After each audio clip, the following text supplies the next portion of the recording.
औज़ुबिल्लाहि मिनश्शैतानिर्रजीम बिस्मिल्लाहिर्रहमानिर्रहीम। और Rahman legal consultant में हम आपका वेलकम करते हैं जी। बिल्कुल, आज हम आपको लैंड रेवेन्यू एक्ट का नहायत अहम टॉपिक बताने जा रहे हैं कि रिकवरी ऑफ एरियर या मालियात के बकाया जात को जमा करना।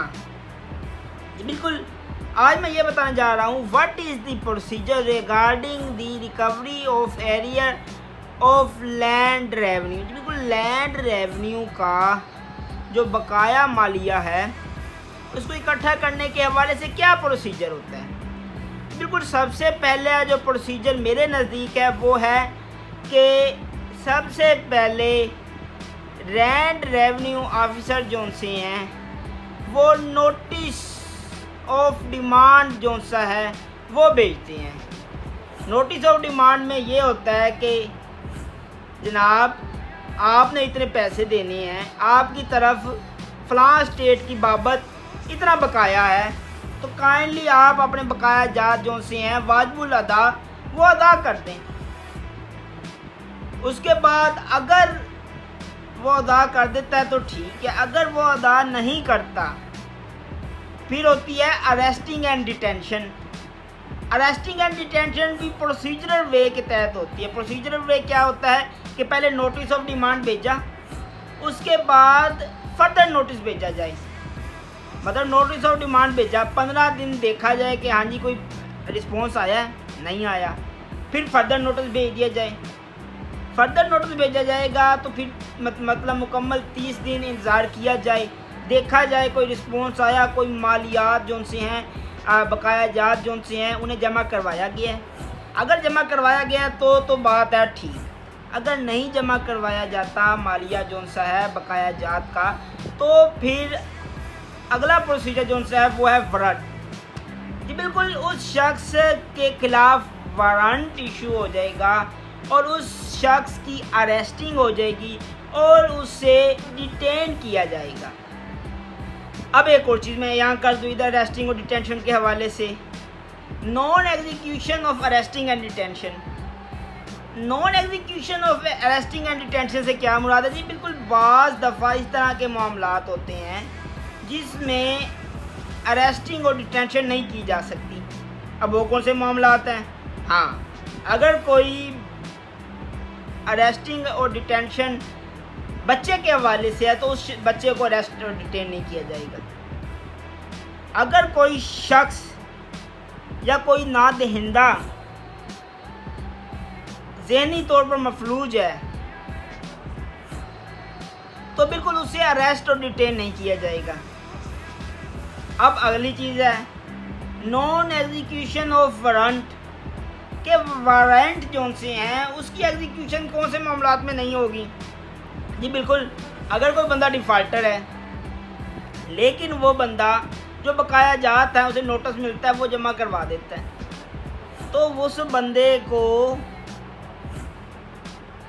वारंट नहीं इशू किया जाएगा। इसी तरह जो अगला प्रोसीजर है इसी के हवाले से वो ये है कि उसे कहते हैं sale of movable property and uncut and ungathered crops.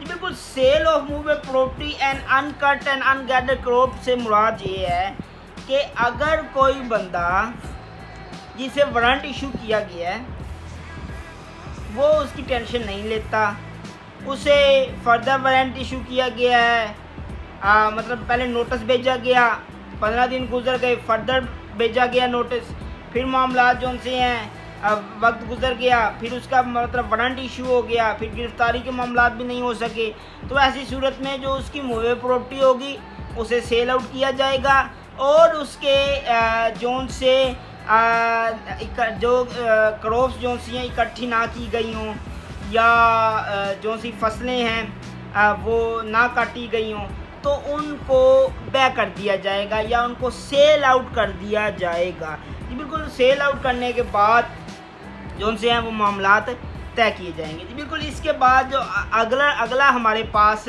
Procedure है वो ये है कि transfer of holding. Transfer of holding से मुराद ये है कि हकीकत काश्त की मुंतकली। अब इस मामले को समझने के लिए भी मैं कुछ पैरामीटर्स का सहारा लूँगा और आपको ये भी समझाता हूँ। इसमें जो सबसे पहली चीज़ है वो है कि फुलफिलमेंट ऑफ रिक्वायरमेंट। इसकी रिक्वायरमेंट क्या आ गई जी? अब रिक्वायरमेंट ये है कि ये कहता है कि ये जो ट्रांसफ़र ऑफ होल्डिंग है या हकीकत काश्त की मुंतकली है ये उस वक्त होगी जब पिछले जो मैंने मुतज़क्करा बाला मेरे प्रोसीजर्स हैं उनकी फुलफिलमेंट हो। मतलब नोटिस दिया गया हो, फिर नोटिस दिया गया हो, फिर अरेस्टिंग का वारंट निकल गया हो, फिर उसे कहते हैं सेल्स का मामला जो है वो कार्रवाई की गई हो।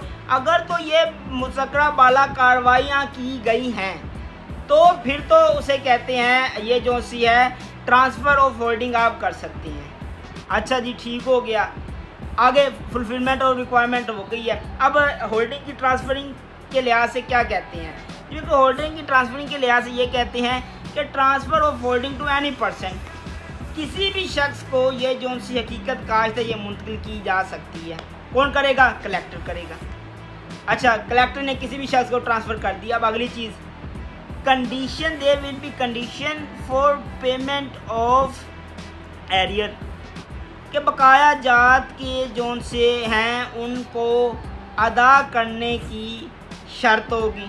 ठीक हो गया, शर्त होगी। आगे फिर अगली चीज़ है कि report of collector to commissioner. जी बिल्कुल, कलेक्टर जोन सा है वो कमिश्नर को इस बाबत रिपोर्ट करेगा।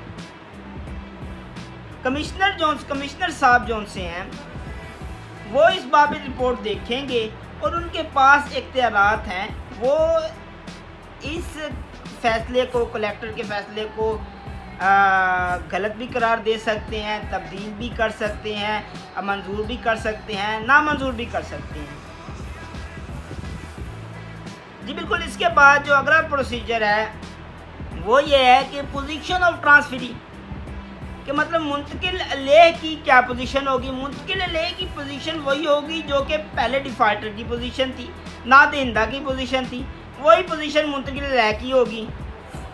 उसके बाद है restoration of holding. Restoration of holding से मुराद ये है कि एक बंदे को स्टेट दी गई, वो कितने अर्से के लिए दी गई? वो the state was about till the उसे कहते हैं एग्रीकल्चर ईयर, ज़राई साल तक जो सी थी स्टेट दी गई थी। अब ज़राई साल ख़त्म हो गया, ना दहिंदा बन गया, उसने बकाया जात अदा कर दिए। अब क्या मामला होगा? अब फिर उसको रिस्टोरेशन ऑफ होल्डिंग की जा सकती है, हकीकत काश्त को रिस्टोर किया जा सकता है। जी बिल्कुल।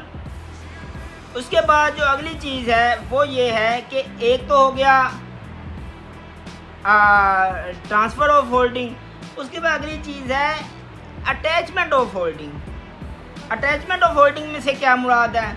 अटैचमेंट ऑफ होल्डिंग से मुराद ये है कि अगर कोई बंदा जिसे नोटिस दिया गया हो, कोई मामला ना हो, ठीक है, फिर अगला नोटिस 30 दिन गुजर गए, कोई मामला नहीं, फिर उसको उसे कहते हैं वारंट निकले, फिर रजिस्ट्री का मामला हुआ, फिर सेलिंग ऑफ मूवेबल प्रॉपर्टी के मामला चले और crops and uncut crops and ungathered crops के मामला चले। बिल्कुल। उसके बाद फिर अगले मामला चले कि अब इसे किस तरीके से लिया जाए, किस तरीके से मामला डील किए जाएं। फिर जो से थे ट्रांसफ़र ऑफ होल्डिंग के मामला चले, वो ट्रांसफ़र ऑफ होल्डिंग के मामला के बाद है attachment of holding. Attachment of holding में क्या चीज़ है? सबसे पहले है attachment of holding bye collector, के हकीकत काश्त को सिर्फ कलेक्टर जो सा है, या सिर्फ तो मैं नहीं कहता, मतलब कलेक्टर कर सकता है हकीकत काश्त को। होल्डिंग जो सी है वो स्टेट का कलेक्टर करेगा।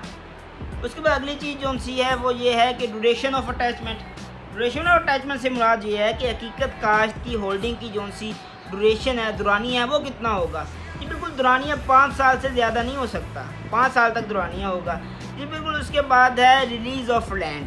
जी बिल्कुल, जो सी उसे कहते हैं स्टेट को इन्होंने अटैचमेंट की थी, उस अटैचमेंट को रिलीज़ भी किया जा सकता है। जी बिल्कुल। उसके बाद अगली चीज़ है कि sale of holding. Sale of holding से मुराद क्या है कि जो पिछले मुज़क्करा वाला जितने भी मामलात हैं, नोटिस भेजा फिर वारंट निकले, फिर उसे कहते हैं वारंट के मामलात भी नहीं हुए, फिर अरेस्टिंग एंड डिटेंशन होगी। अरेस्टिंग एंड डिटेंशन के बाद फिर जो से अगले मामलात हैं कि उसकी जो सी थी sale of movable property, uncut and ungathered जो से थे क्रॉप्स, उसके मामलात हुए। फिर उसके बाद ट्रांसफ़र ऑफ होल्डिंग हुई, फिर उसके बाद अटैचमेंट ऑफ होल्डिंग हुई। उसके बाद अगर मामलात कार्रवाइयाँ जो सी हैं वो सही तरीके से अंजाम नहीं पा रही तो फिर सेल ऑफ होल्डिंग भी हो सकती है। जी बिल्कुल, बोर्ड ऑफ रेवेन्यू की इजाज़त के बाद वो जो स्टेट होगी वो सेल आउट भी हो सकती है। जी बिल्कुल, इसी के साथ एक और मामला है, वो है annulment of assessment of holding. जी बिल्कुल, annulment of assessment of holding से मुराद ये है कि हकीकत काश्त की मालिया की तशखीस की मनसूखी भी की जा सकती है। इस तरह का भी प्रोसीजर है कि हकीकत काश्त की मालिया की तशखीस की मनसूखी की जा सकती है। जी बिल्कुल, उसके बाद है proceeding against defaulter immovable property. बिल्कुल, अगर कार्रवाई जो मुस्तकरा वाला हैं वो अमल में लाई जाएँ, लेकिन बकाया जात का मामलात जो से हैं वो अगर सही तरीके से अमल में ना आए तो ऐसी सूरत हाल में ना दहिंदा या डिफ़ाल्टर की जो सी इमूवेबल या गैर मनकूला जायदाद होगी उसको भी उसके ख़िलाफ़ भी प्रोसीडिंग की जा सकती हैं, उसी के साथ भी कार्रवाइयाँ की जा सकती हैं। जी बहुत शुक्रिया, अल्लाह हाफ़िज़, टेक केयर।